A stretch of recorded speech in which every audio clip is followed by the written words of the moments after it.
네, 안녕하세요. 네, 새해를 맞아서 첫 방송을 드리게 되었습니다.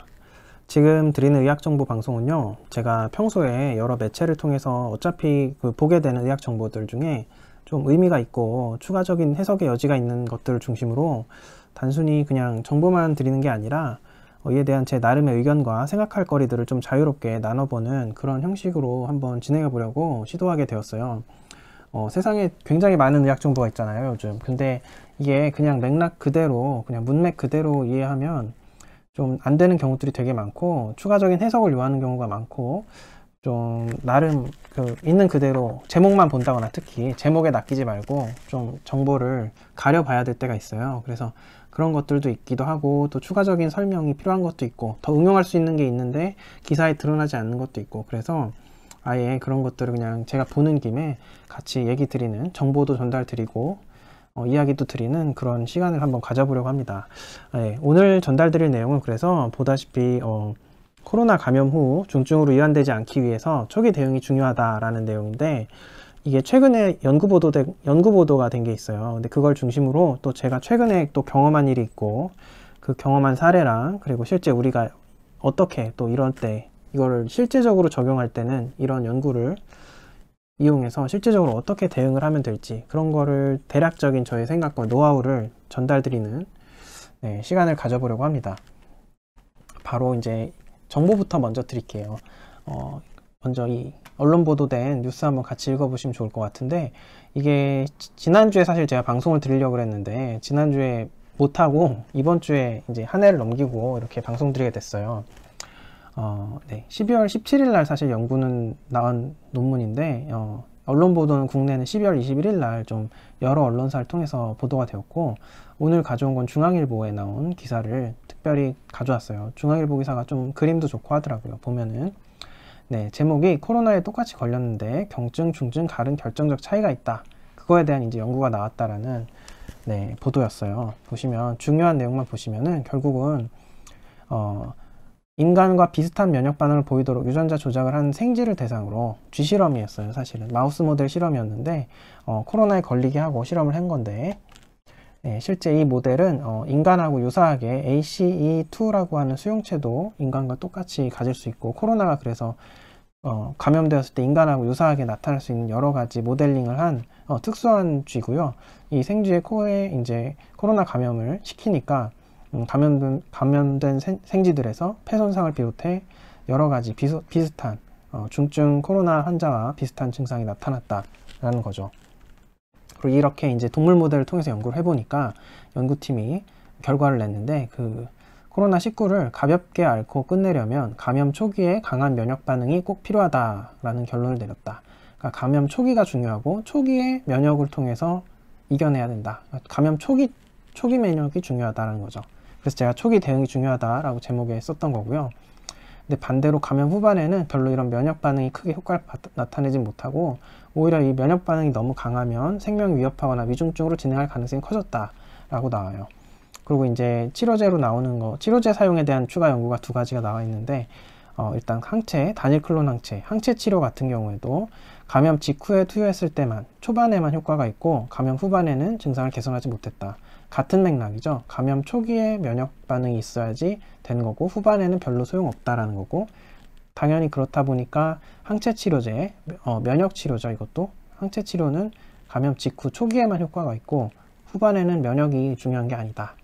그래서 후반엔 뭐가 중요하냐? 그래서 보면 후반에 스테로이드계 염증 억제제인 덱사메타손과 같이 이런 거를 했을 때 좀 후반에 오히려 염증도 억제하고 도움을 주는 걸로 나타나는데, 여기서 재밌는 거는 초기에 이거를 오히려 너무 또 초기에 스테로이드계 억제제인 덱사메타손을 쓴다면, 이게 실제 병원에서 쓰거든요. 저희가 코로나 환자들한테 쓰고 있는 건데, 이런 스테로이드제를 너무 초반에 감염 초기에 쓰면은 오히려 치명적인 결과가 나타났다.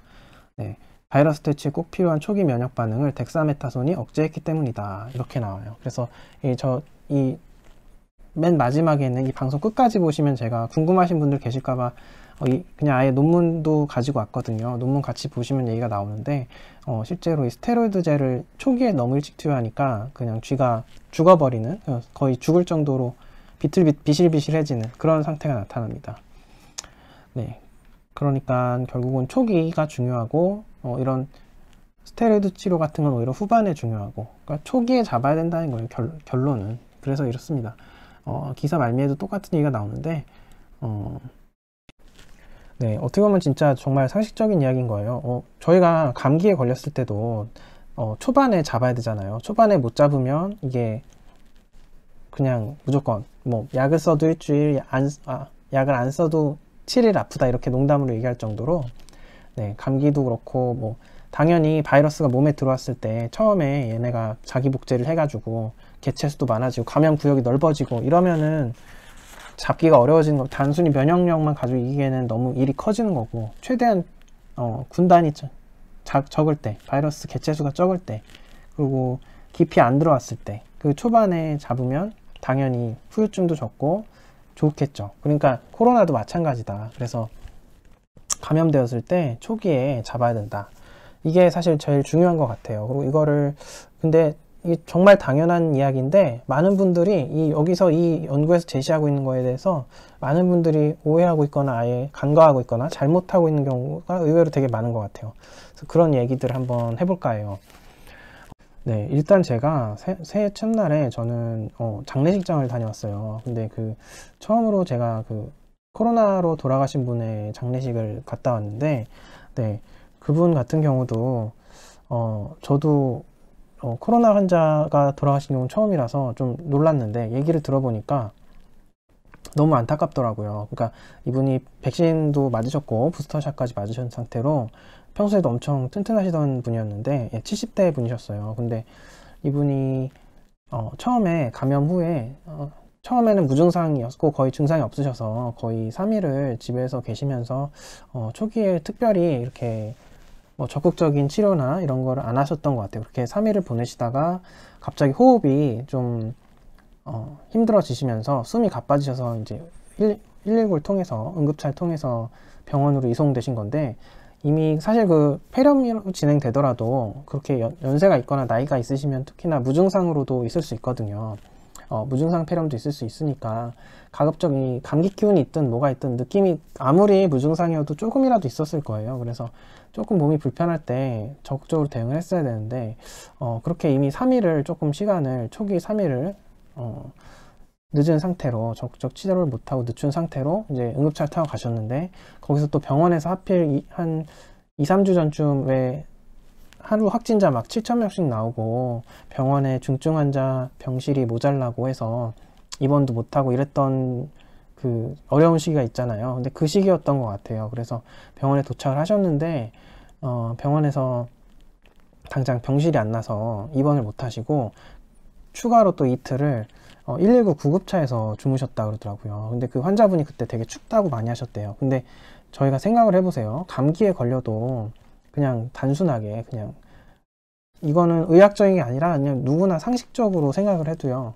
감기 몸살에 걸렸는데 한 이틀을 뭐 차에서 잔다거나 춥게 잤다고 생각해 보세요. 그러면 당연히 감기는 더 심해지고 몸은 더 아파지고 원래 뭐 약한 감기든 뭐든 엄청 심해지겠죠. 그렇죠? 그러니까 결국은 이 감기는 그래서 왜 몸에서 쉬라는 신호다라고 얘기를 할 정도로 기본적으로 환경과 생활을 좀 편하게 해주는 게 중요한데, 거기서 또 이틀을 그렇게 힘들게 보내신 거예요. 그러니까 뭐 가뜩이나 이미 호흡이 힘드셨으면은 이미 폐렴도 어느 정도 진행됐고 폐손상도 진행이 됐을 가능성이 높은데, 그 상태에서 또 이틀을 구급차에서 지내시다 보니까, 그리고 이제 병원 내에 들어가셔서 처치를 했을 땐 이미 좀 많이 늦은 거죠.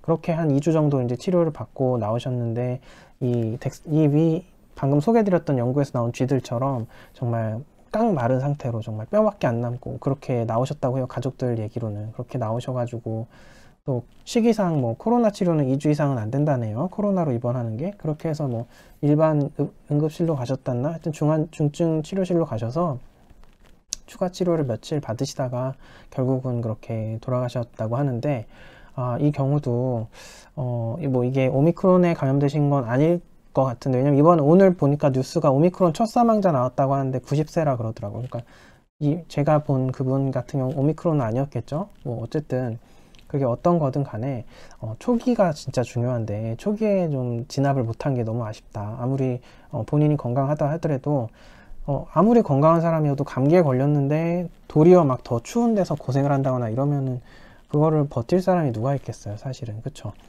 그러니까 이게 중요한 거다. 그래서 그러고 꼭 병원 치료만이 치료는 아니다. 네, 그런 얘기를 좀 드려야 될 것 같더라고요. 죄송합니다. 네, 끊겼네요. 네, 하여튼 그런 얘기를 좀 드려야겠더라고요. 이게 좀 당연한 건데도 환자분들이 많이 이 코로나라는 걸 뭐 좀 감기랑 다르게 특수하게 생각하셔서 어쩌다 보면 그렇게 상식적이지 않은 그 행동을 할 수도 있겠다 하는 생각이 들어서, 또 어떤 분은 이런 분도 있어요. 제가 사실 정말 저랑 가까운 분이라 얘기하기가 좀 그런데, 네, 하여튼 어떤 분은 이렇게 뭐 코로나가 네 무서워서 좀 걱정이 돼서 예방적으로 뭐 매일 타이레놀을 뭐 수시로 드신다고 하는데, 이런 것도 조금 여기서 보시면 이거는 아까 그 사망하신 분 같은 사례는 초기 감염 시에서 면역을 최대한 활용 못했고 면역 반응이 충분하지 않은 상태로 조금 약하게 초기 대응을 약하게 하는 바람에 일이 커졌던 분이라고 하다면, 지금 같은 경우는 뭐 평소에 계속해서 뭐 예방적으로 타이레놀을 먹는다거나 하는 거는 오히려 덱사메타손 같은 면역 억제적인 역할을 하는 약을 계속 초반부터 투여를 하고 있는 거죠. 그러면 이게 뒤에는 더 이건 뒤에 쓰는 약물이라 그랬잖아요, 제가. 이런 염증 억제 약물은. 왜냐면 면역을 억제하기 때문에 그거를 초기에 쓰는 게 우리가 말하는 이 초반에 대응을 잘해야 된다는 걸 의미하는 건 아니다. 네, 그런 거예요. 그래서 그러면 그냥 건강한 사람이 어쩌다 초기 면역이 반응이 강하게 나타나서 막으면 되는 거네. 원래 면역력이 약한 사람은 안 되겠네. 이렇게 생각할 수도 있는데, 그게 아니라 저희가 할 수 있는 노력이 사실 있어요. 근데 그런 것들을 잘 모르시는 것 같아서 좀 설명을 드리려고 그래요. 저 같은 경우는 사실 감기에 걸리면 무조건 하루 이상 아프면 안 돼요. 한의사는 직업상 아프면 안 되거든요. 그리고 이 기침하거나 열나기 시작하면은 그 상태로 환자를 보는 것도 민망하잖아요. 그래서 무조건 최대한 첫날 아플라고 할 때 초반에 잡아서 없앤다. 그렇게 하면은 실제로 감기가 아무리 약을 써도 무조건 일주일 아픈 거다 이렇게 얘기를 하는데, 첫날 잡으면은 잡혀요. 그래서 감기가 저도 항상 초반에 잡거든요. 그런 노하우들이 있어서 또 그런 것도 얘기를 드리고 해야 될 것 같더라고요.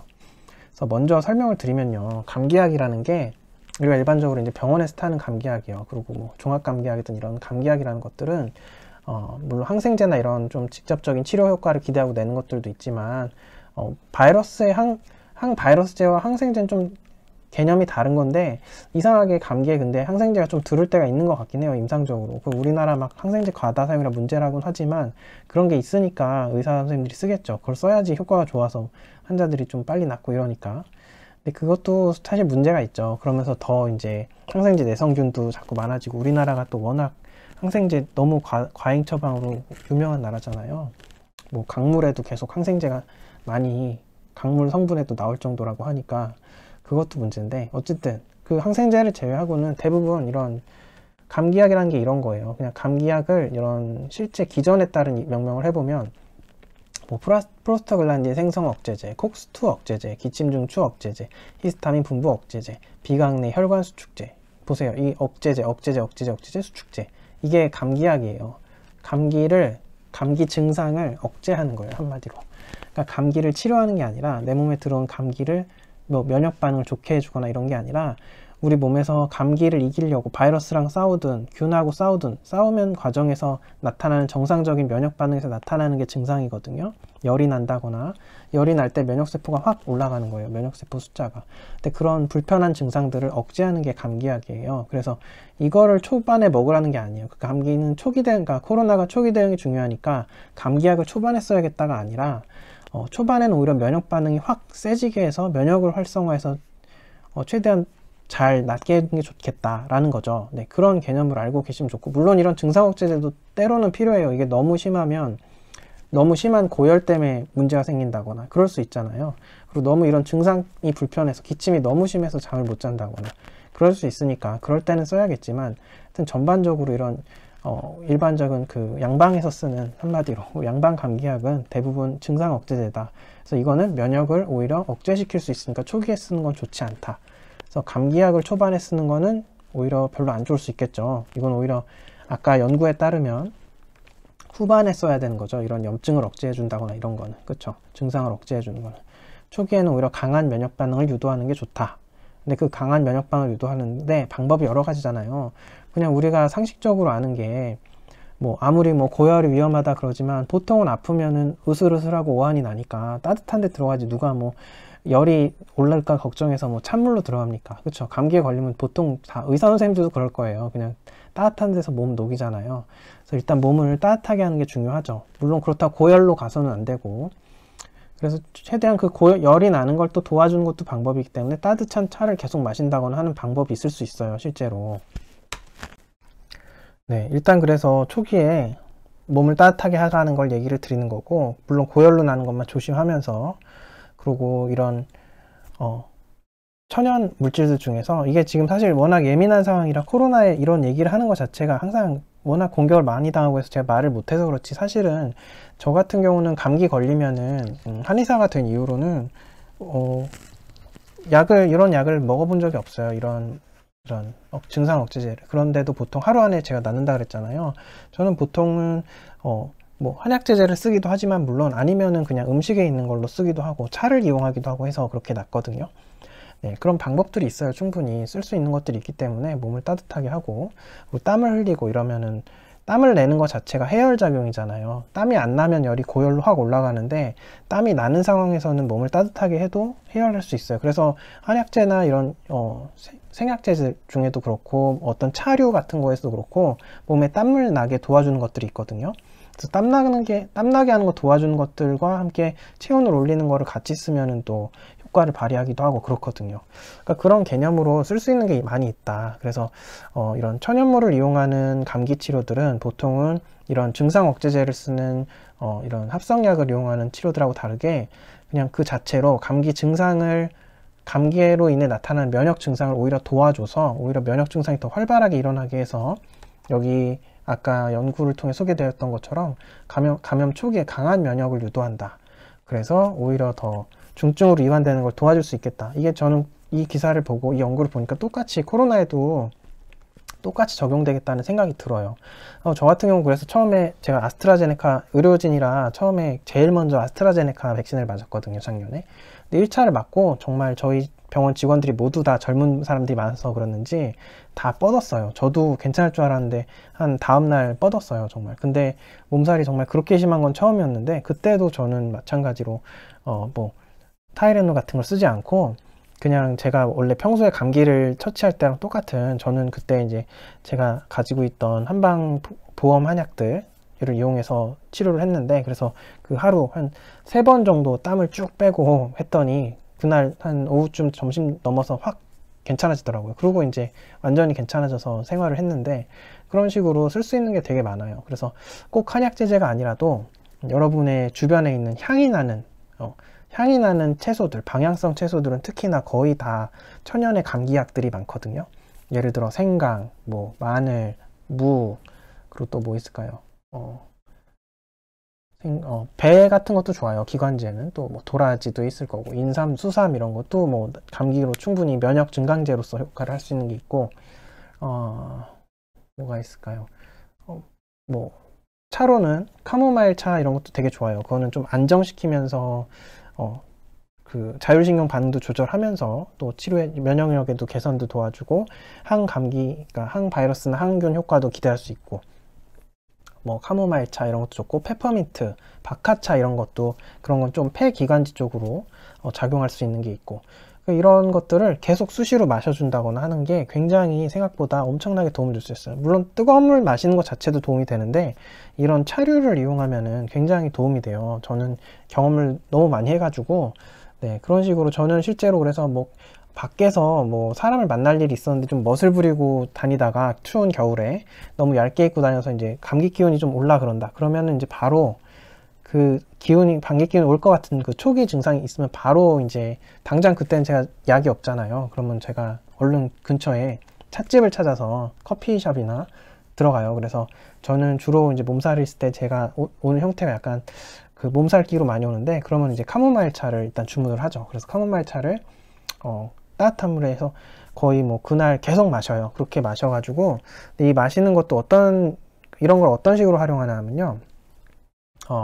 내 몸에 있는 그 감기 기운이란 그 느낌이 있잖아요. 그 느낌이 그날, 얘가 나한테 져가지고 내 면역력한테 져서 물러나는 느낌이 좀 들 때까지 좀 밀어붙이는 스타일이에요. 왜냐하면 그게 당장 뭐 차 많이 마신다고 크게 문제될 일은 없잖아요. 그래서 차 같은 거는 그렇게 이용하기가 좋아요. 특히나. 그래서 집에도 뭐 생강이나 배 이런 거 여러 가지 수삼 이런 거 넣고 끓여놓고 수시로 계속 마시고, 그래서 걔네가 물러날 때까지.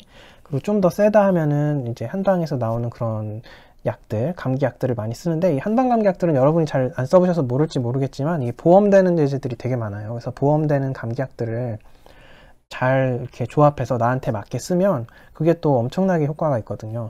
저희 집안은 거의 사실 감기 걸리면 저한테 의뢰를 할 정도로 그렇게 해요. 그래서 저희 조카 같은 경우 이번에 코로나 처음 발병했을 때도 어차피 삼촌이 지어준 약 먹으면 나을 텐데 뭐 이러면서 얘기할 정도로, 뭐 저희 조카는 막 독감이 걸렸을 때도 한방 감기약 제가 보험약 이렇게 처방해서 주면은 먹고 낫고 막 그러거든요. 제가 그거 주면서도 불안해가지고 독감이라 그러니까 이것만 너무 믿지 말고 안 되면은 얼른 병원 가라고 얘기하는데, 그래도 그냥 잘 나요. 보면은 항상 그렇게 그럴 정도로 효과가 있습니다. 그래서 잘 활용하시면 사실 좋아요. 근데 현재 약간 우리나라가 의료가 이원화가 돼 있으면서 서로 약간 굉장히 예민하고 날카로운 상황이라서 지금 뭐 우리나라에선 마치 이런 거 쓰면 안 되는 것처럼 얘기를 하는데, 아니에요. 그렇진 않고 상식적으로 예전부터 감기는 아주 인류 역사 초창기부터 있었던 거고, 심지어 100년 전에는 대부분의 사람들이 이런 감기와 같은 전염병으로 사실 사망한 거예요. 그러다 보니까 당연히 그런 것들이 인류 안에 지혜가 많이 있을 수밖에 없어요. 그런 것들이, 한의학은 사실 시작이 이런 감기라고 할 정도로 그런 것들이 많거든요. 네, 그런 거를 그래서 잘 활용하시면 분명히 도움될 수 있는 게 많다. 그래서 한방 의료기관을 이용을 안 하셔도 좋은데, 그런 차나 이런 것들을 좀 잘 이용하자. 그런 천연의 감기약들이 굉장히 많으니까 그런 걸 잘 활용하면 초기 대응할 때 분명히 도움이 되실 거라는 생각이 들더라고요. 그래서 구체적으로 이용을 하시면 그런 코로나 증상이 있을 것 같다, 왠지 감기 기운이 있는 것 같다, 이럴 때 바로 그 감기 기운이 몰아날 정도까지 좀 드셔보시고, 종류도 여러 가지로, 왜냐면 여러분은 나한테 꽉 맞는 게 뭔지 찾기는 어려울 거 아니에요. 그러니까 뭐 카모마일 차도 마셔보고 페퍼민트 차도 마셔보고 뭐 여러 가지 넣고 끓여도 마셔보시고, 혹시나 한방 감기약이 구비되어 있다면 그것도 좀 써보시고 해서 나한테 좀 이거 먹었더니 좀 나아진 것 같다는 걸 찾으셔서 그거를 좀 더 주로 활용하는 방식으로 그렇게 쓰시면 되겠죠. 네, 그렇게 하시면 좋을 것 같더라고요. 그래서 저는 이 말씀 드리고 싶어서 아까 그 뉴스 내용도 그렇지만 이 내용을 꼭 말씀드리고 싶더라고요. 초반에 좀 적극적으로 다양한 방법을 쓰자. 네, 그리고 초반에 뭐 감기약을 빨리 쓰는 거는 오히려 좋진 않을 거다. 그리고 처음부터 병원 합성약을 먼저 쓰는 게 아니라 처음에 오히려 천연물약을, 코로나인데 오히려 먼저 그걸 써야 될 것 같다, 지금 이 연구로 봐서는. 네, 그런 말씀을 드리고 싶어요. 그리고 뒤에 이제 증상이 심해졌을 때는 면역력 이런 문제가 아니라 그때는 염증 단계의 문제이기 때문에 몸에 전신에 퍼진 그런 염증을 잡을 수 있는 스테로이드제 같은 게 최고 빠르잖아요. 어쩔 수 없이 그런 것도 써야 할 수 있다, 그런 거 생각하시면 좋을 것 같고. 네, 그렇게 해서 가급적 초반에 느낌이 안 좋을 때 하여튼 바로 쉽시다. 몸을 좀 쉬고 바로 나을 수 있게 하고, 최대한 빨리 검사 받고 빨리빨리 최대한 초기에 잡겠다는 생각을 하여튼 가지셔야 될 것 같아요. 이게 보니까 사람분들이 그걸 잘 모르고 그냥 뭐 괜찮아지겠지 하면서 버티다가 병을 키운다거나 그 골든타임을 놓친다거나, 아니면은 뭐 진짜 타이레놀 먹는다거나 이런 감기약 같은 걸 써가지고 초반에 그런 식으로 뭘 해보려고 한다거나 이런 간편한 생각들을 가지고 있는 것 같아요. 근데 그렇게 하지 마시고 좀 정석대로 해보자, 그런 말씀을 드리고 싶고, 한의사협회에서 이 코로나 이 한의진료 접수센터를 운영하고 있어요. 그래서 여기 보면은, 근데 여기 대상자가, 저도 이건 직접 안 해봐서 모르겠는데 그 백신 후유증이 있다거나 코로나로 후유증이 있다거나 코로나 진단을 받고 재택치료를 받는 사람한테 이렇게 비대면 전화 접수를 통해서 처방을 해주고 안내를 해주는 걸 하는 것 같은데요. 근데 코로나에 확진이 안 됐더라도 내가 느낌이 안 좋을 때 좀 써야 될 수도 있잖아요. 그럴 때는 최근에는 코로나 상황에서는 이 한시적으로 비대면 진료가 허용되고 있기 때문에 좀 주변에 믿을 만한 한의원이 있으시면은 그런데 전화하셔서 처방도 받을 수 있어요. 전화하셔서 전화 처방으로. 근데 그런 한의원들이 보통 보험 한약을 구비하고 있지 않을 수도 있어요. 네, 그럴 경우에는 사실 보험 한약이, 왜냐하면 좀 한의원들에서 보험 한약 처방을 하면 할수록 오히려 손해를 보는 그런 경제적 구조가 좀 잘못되어 있거든요. 그래서 좀 적극적으로 활용 안 하는 곳들이 많긴 한데, 그래도 그런 것들 하는 곳들도 좀 있으니까 아시면 알아봐셔서 써도 좋고, 아니면 뭐 비보험 처방이라도 잘 쓰면 좋을 거고, 좀 주변에 믿을 만한 그런 진료하는 곳이 있다면은 그렇게 활용해 보셔도 좋을 것 같아요. 그게 정 싫다면은 제가 말씀드린 대로 아까 차 같은 거라도 좀 적극적으로 이용해 봐라, 그런 말씀을 드리고 싶고요. 네, 한의진료 접수센터는 이렇게 이 홈페이지 통해서 접수하실 수도 있고, 전화로 통해 접수할 수 있어요. 1668에 1075 이쪽으로 전화하시면은 상담을 통해서 한의사 선생님들이 이제 진료를 해주신다고 합니다. 네, 그래서 제가 이게 지금 예민한 상황인데도 이걸 말씀드리는 게, 그냥 내가 아프더라도 상식적으로 이거는 아닌 것 같더라고요. 그래서 이거는 저는 적극적으로 활용하는 게 맞을 것 같아요. 그래서 또 돌아가신 분을 보고 오니까 그런 생각도 들고 해서, 할 수 있는 거는 최대한 다 해서 초반에 좀 승부를 보자, 그 생각이 들어서 말씀을 드렸고, 오늘 또 길게 방송을 하게 됐습니다. 네, 이 본론은 여기까지고요. 이제 남은 거는 혹시나 궁금하신 분이 계실까봐 제가 이 연구 논문을 좀 몇 가지 내용을 실제로 뭐라고 써 있었나 그런 것들을 같이 보려고 그래요. 이건 여기서부터는 이제 궁금하지 않으신 분들은 안 보셔도 돼요. 네, 그러면 이제 연구 논문 한번 몇 개 봐볼게요. 여기 나온 내용 중에 제일 재밌었던 거는, 이 마우스 모델이 어쨌든 휴머나이즈드 모델이라 그래서 인간하고 유사하게 코로나에 반응하도록 한 그런 모델, 특수 모델을 썼던 연구예요.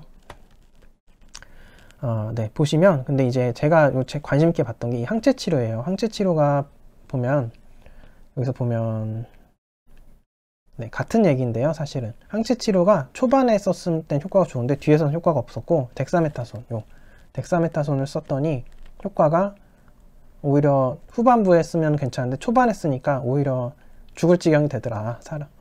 굉장히 위험하더라.